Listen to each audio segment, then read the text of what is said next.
स्वागत छ सबैलाई मेरो बकवास भिडियोमा। अहिले चाहिँ म पोखरादेखि खाली गरेर पनि निस्किसकेको। पानी पर्ला जस्तो भइरहेछ पुरा। आज सोच त थियो आज बाटैमा बस्ने, भोलि बिहान झर्ने कुरो, तर आफूले सोचे जस्तो हुँदैन। आज नै झर्नु पर्ने भयो। सर म चाहिँ अहिले थोरै पाटन आइसकेँ। थोरै पाटन अब कट्न लागिसकेँ। अब ट्याक्क उकालो चढ्ने हो सर।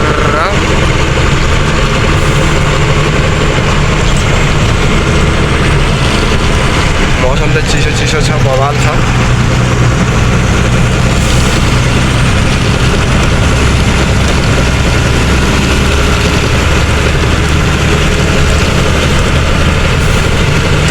गाडीले 4 नम्बर गियर खाइरहेको सर र डिस्टर्ब नभयो भने 4 नम्बरहरू डिस्टर्ब भयो भने फेरि 4 बहुत मुस्किलले खान्छ। सर र हेर कहाँसम्म पुगिन्छ 4 नम्बरमा। सर र डिस्टर्ब नभइन्छ भने सर र हिँड्छ।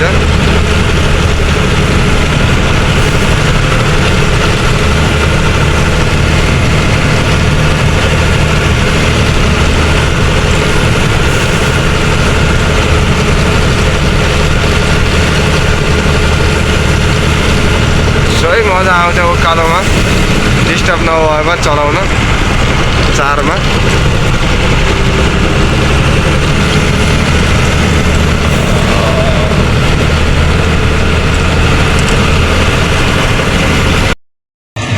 म चाहिँ अहिले पोखराबाट हिँडेर कुबिन्डे भन्ने ठाउँमा आइसकेँ।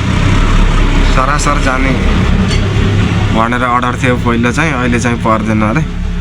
भोलि बिहान गयो नि हुन्छ अरे, त्यही भएर यहाँ रोकेर बसेको। अब पर गएर सेङ्जातिर गएर सुत्नुपर्छ आज। अनि त्यसपछि भोलि बिहान उठेर जाने। पानी परेछ लास्टै यता त। पानी चाहिँ बहुत डेन्जर आयो। ओह्रालो छ त्यसै माथि यत्रो भल आहा। ओहो असिनासितको पानी आहा। हल्का हल्का सानो सानो असिना पनि आहा। पानी पनि यति ठुलो आइरहेछ सेङ्जामा। असिना पनि गाडीभित्रै आइरहेछ पुरा ट्याक ट्याक्के। पुरा यो झेल खोलिदिएको, पुरा असिना त्यहाँ ठोकेर ट्याक्क सिटमा आइरह। सानो सानो परेछ असिना चाहिँ। पानी चाहिँ पुरा डेन्जर परेछ पुरा।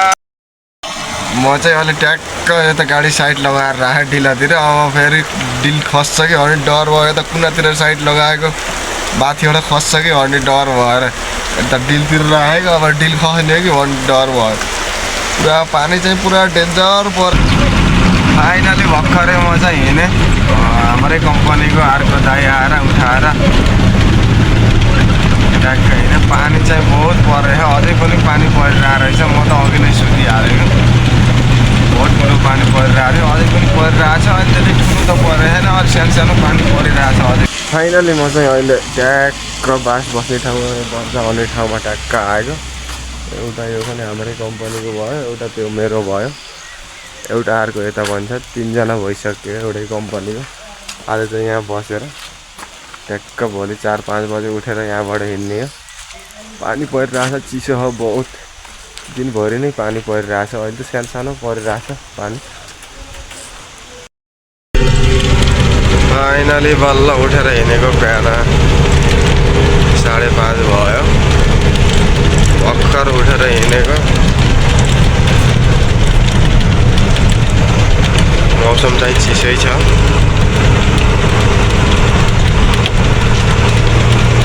हावा पनि बढिरहेको छैन गाडीमा। समस्या पनि आइरहेको छ पुरा। हावै बढिरहेको छैन किन।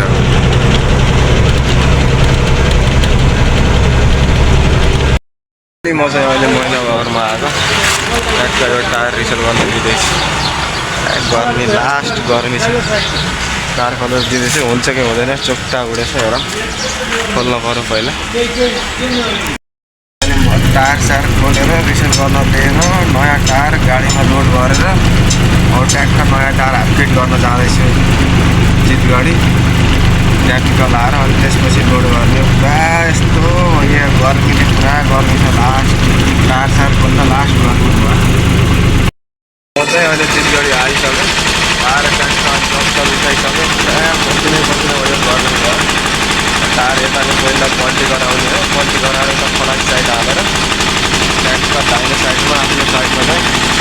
टायर चाहिँ यहाँ बन्दैछ टायर चाहिँ मेरो यहाँ बन्दैछ नयाँ टायर ट्याक्क यसलाई अगाडि हालेर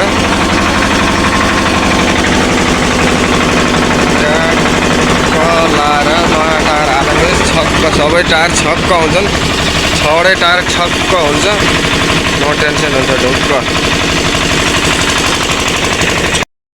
फाइनली म चाहिँ दिलगढी एउटा टायर सार बनाएर ट्याक्टरमा हेरिसकेको है ट्याक्टर कम्पनी जाँदा भयो अरू कम्पनी गएर सिधै ल्याउने हो पहिला चाहिँ